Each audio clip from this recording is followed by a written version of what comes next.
한국 축구가 이번 아시안컵에서 결승을 오르지 못한 가장 큰 이유는 클린스만 감독 때문입니다. 한국은 이번 아시안컵에서 역대 최강 전력과 강력한 우승 후보라고 불렸음에도 조별 예선부터 상대팀들을 압도하는 경기력이 아닌 겨우겨우 패배를 면하는 좀비 같은 경기력을 보여줬는데요. 불과 2년 전만 해도 극찬받던 한국의 수비가 이렇게 된 것에는 클린스만호의 무전술 때문이라고 할 수 있습니다. 나는 여론이 왜 이렇게 안 좋은지 이해를 못하겠다. 우리는 어쨌거나 4강 경기 전까지 무패 상태였고 결국 4강 진출은 성공했다. 내가 축구를 40년 동안 하면서 깨달은 건 축구에는 희노애락이 있기 때문에 충분히 그럴 수 있다고 생각한다. 나는 다음 주에 집으로 돌아가 휴식을 취한 뒤 유럽을 돌며 해외파 선수들을 점검할 예정이다. 내일 하는 방식에 말이 많지만 난 이것을 바꿀 생각이 없다. 클린스만, 간간히 버텨왔던 한국이었지만 이번에는 끝끝내 기적을 보여주지 못한 채 4강에서 탈락했습니다. 4강에서 다시 만난 요르단과의 경기는 정말 처참했는데요. 그동안 경기보다 더욱 심하게 우리 선수들은 앞으로 전진은커녕 수비조차 제대로 되지 않는 모습이었고 슈팅도 시도하지 못해 유효 슈팅 연계라는 너무나도 수치스러운 결과를 기록했습니다. 스코어 또한 2대0으로 요르단에게 그야말로 대패를 했는데요. 두 번째 실점 장면에서 우리 수비수들이 5명이 붙었음에도 불구하고 막지 못해 이를 본 사람들은 충격에 빠지기도 했습니다. 결국 이런 결과는 클린스만 감독 경질하라는 여론에 더욱 불이 붙었는데요. 클린스만 감독은 경기 후 인터뷰에서 난 사임하지 않는다고 단호하게 부인해 더욱 불이 붙고 있는 상황입니다. 귀국 인터뷰에서도 여전히 정신 못 차린 듯한 말들을 국민청원까지 등장하며 분노하고 있는 이 소식 자세히 한번 살펴보겠습니다. 결국 클린스만 감독에게 계속해서 지적해오던 무전술 문제가 4강에서 명백하게 드러나며 결국 탈락이라는 결과를 가져오게 되었습니다.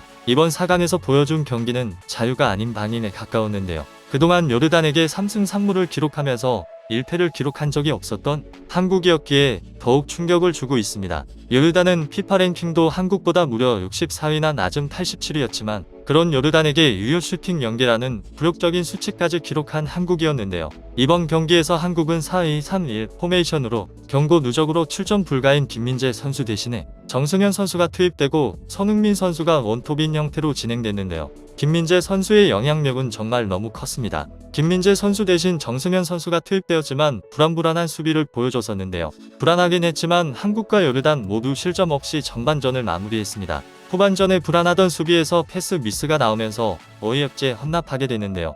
후반 8분 한국의 패스 미스로 100패스를 하던 상황에서 상대 알타마리가 가로채 공을 받은 알라이마트가 침착한 마무리로 골망을 갈랐는데요. 좌절할 새도 없이 후반 21분 또 다시 알타마리가 추가골을 터뜨리면서 준결승을 확정지었습니다. 전방 압박으로 볼을 탈취한 알타마리는 드리블 돌파로 한국 수비수들을 모두 뚫은 뒤 왼발 슈팅으로 골망을 가른 것인데요. 이때 한국의 수비수는 무려 5명이나 붙었음에도 불구하고 알타마리를 저지하려는 게 아닌 패스기를 막기 위해 뒷걸음질만 치다가 그대로 중거리를 내주는 모습이었는데요. 불과 2년 전 영국 BBC에서도 2022 카타르 월드컵 당시 우루과이를 상대로도 강철 수비를 보여줘 극찬을 받았던 그 상황과는 180도 달라진 모습이었기에 외신들은 불과 2년 전 우루과이 상대로도 쉽게 뚫리지 않았던 수비벽이 2년 만에 요르단에게 2실점이나 내주고 말았다.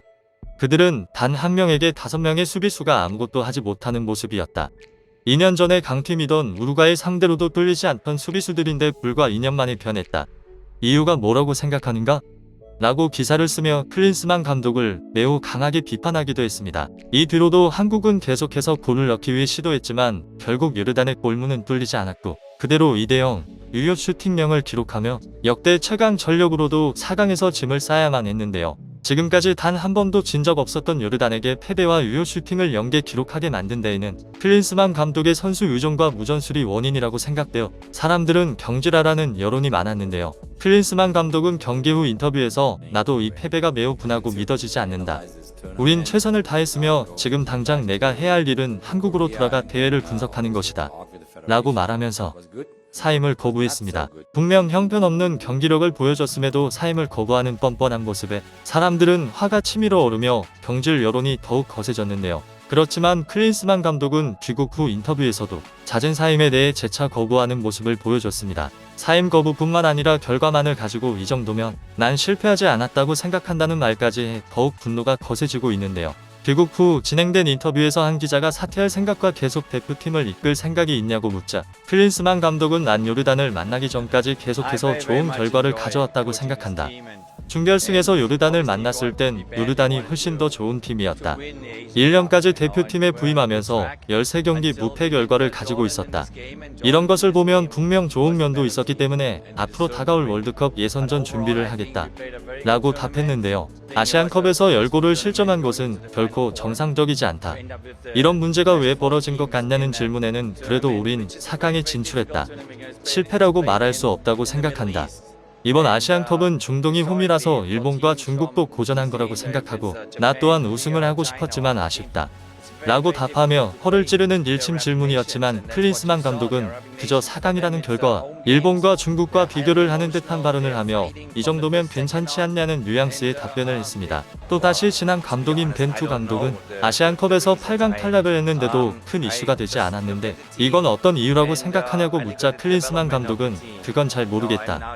지난 1년 동안 우리의 성장 과정을 이야기하고 싶다. 난 어린 선수들을 발굴하고 출전 시간도 줬다. 앞으로 다가올 북중미 월드컵을 바라보고 있으며 축구를 통해 얻을 수 있는 희노애락은 일부다. 사우디와 16강전, 호주 8강전 때 극적인 승부를 거두었을 땐 많은 언론과 축구 팬들은 긍정적이라고 생각하지만 또 탈락을 하면 많은 언론과 축구 팬들의 여론은 뒤집힐 수 있다고 생각한다 라고 답했습니다. 전에도 지적되어 왔던 미국에서 근무를 계속할 거라는 질문에는 다음 주에 출국해서 짧은 휴식을 취할 것이다. 그 다음엔 유럽으로 넘어가 손흥민, 이강인, 김민재 등의 선수들을 체크하며 시간을 보낼 것이다. 다만 3월에 월드컵 예선전이 있기 때문에 오랜 시간 자리를 비우진 못할 것 같다. 난 이렇게 일하는 방식을 바꿀 생각이 없다. 라고 말하며 계속해서 지적되어 왔던 자리를 비우는 문제에 대해서도 전혀 고치질 않겠다고 말한 것인데요. 분명 결과에 책임지겠다고 했던 클린스만 감독이었지만 경기 후 인터뷰와 귀국 후 인터뷰에서도 재차 사임을 거부하는 모습과 경기력이 분명 형편없었음에도 불구하고 우리나라보다 64위가 낮은 피파 랭킹 87위 요르단이 강팀이라서 질만했다고 변명하는 모습에 사람들은 더욱 분노하여 무조건 경질해야 한다는 여론이 거세지고 있는 상황인데요. 이에 언론에서는 클린스만 감독을 경질하게 되면 위약금 70억을 물어줘야 하고 사실상 축구협회와 클린스만 감독이 최소 목표했던 위치가 4강이기에 현실적으로 경질을 힘들 것 같다고 하자 사람들은 애초에 실무진들이 모두 반대했던 클린스만 감독을 단독으로 선임한 축구협회 회장이 위약금을 물어주고 경질시켜야 한다며 사람들의 분노가 쉽게 가라앉지 않고 있습니다. 이처럼 대한민국의 황금세대 역대 최강 전력이라고 불리는 클린스만호의 아시안컵 도전이었지만 결국 외신에서 우려하던 대로 감독 단 한 명 때문에 황금세대가 우승을 또 다시 하지 못하게 된 대한민국 축구 흑역사로 남게 되었는데요. 이와 같은 일들이 일어나지 않으려면